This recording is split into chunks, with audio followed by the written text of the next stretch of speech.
Hi, I'm Rev Myron. I'm a minister through Pathways of Light, and I've been a Course in Miracles student for 40 years. I decided this year to share with you some of my articles that I've written, and that's what I'm doing today. Most days, I'm sharing with you my contemplation on the text, but today's an article day. So this one is called Leaving My Problems with the Holy Spirit. As the Course tells us repeatedly, this is an illusionary world and it is a world of problems. But we're not alone in the world. The Holy Spirit resides in our mind and is always ready to help us. Yet, this is from text 8, section 1. Yet you are not asked to dispel your hallucinations alone. You're merely asked to evaluate them in terms of their results to you. If you do not want them on the basis of loss of peace, they will be removed from your mind for you. That's pretty specific and a very strong promise. They're going to be literally removed from our mind for us. And I've had that happen before. So I'm practicing this as I look with the Holy Spirit to interpret everything for me. And I practice slipping into the silence where I belong.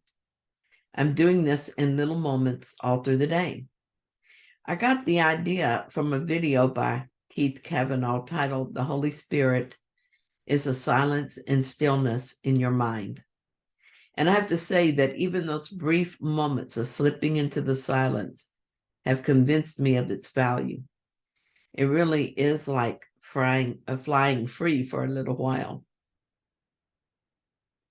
Here's how this helped me recently.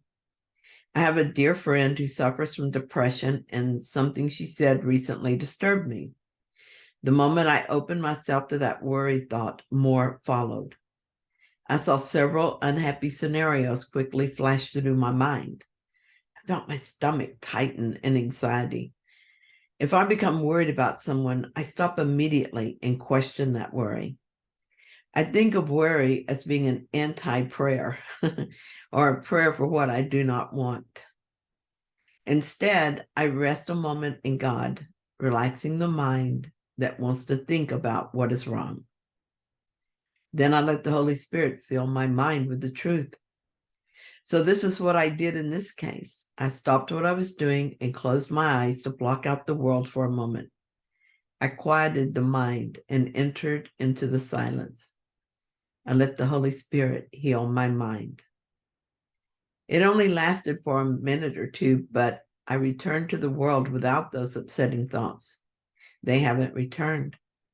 After this experience, I had the thought that everyone comes into the world for an experience. It isn't up to me to decide the value and usefulness of someone else's experience. Instead, I placed my awareness on my friend as she is in truth. In other words, I saw her with Christ's vision, and I held on to that knowing instead of what my eyes were showing me.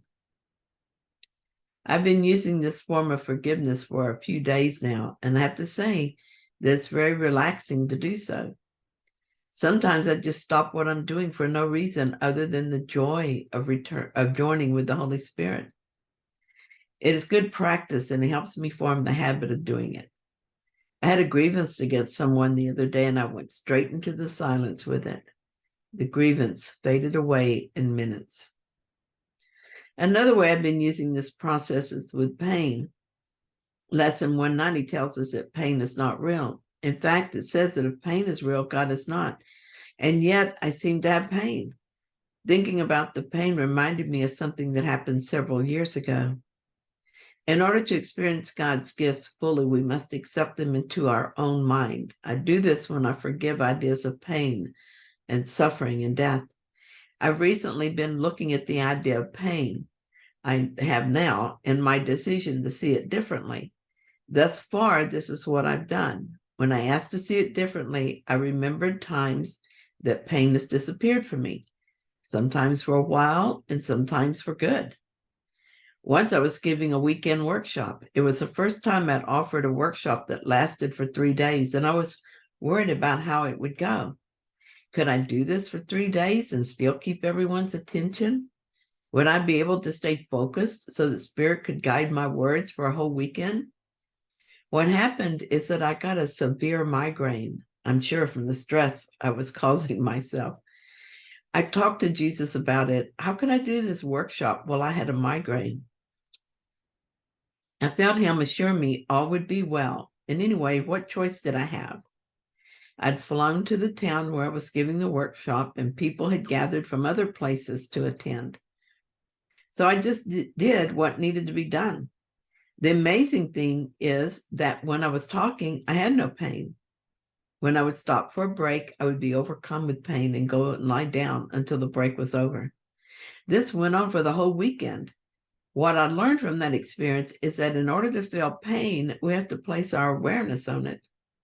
When I was speaking, my awareness was on only the workshop, only on what I was being given to say. When I stopped speaking, I placed my attention on the pain. Remembering this experience, I understood what Jesus wanted me to know about my present situation. For the last 3 days, I have stopped giving the pain my attention.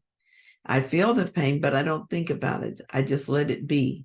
An experience is that I am not suffering from pain. If it is there sometimes, and sometimes it's not, but I'm at peace.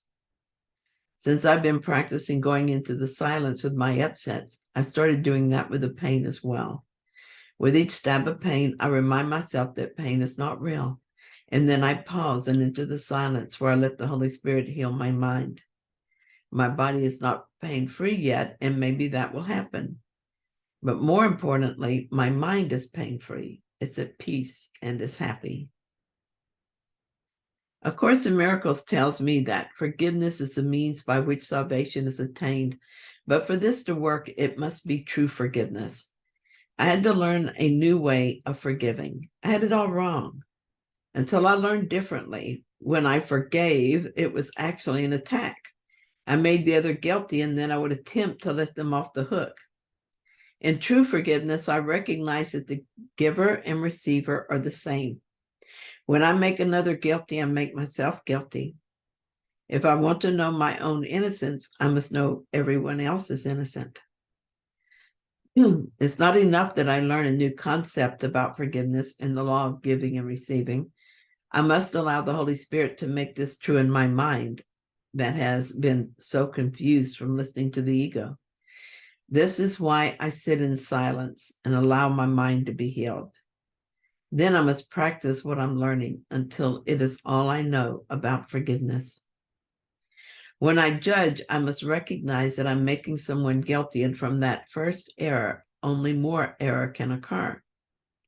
Instead, I ask the Holy Spirit to show me who the other is, so I can learn who I am. Then true forgiveness is the most natural thing in the world. Who wouldn't want to forgive the other when they recognize that they are one with the other, and both are healed through true forgiveness?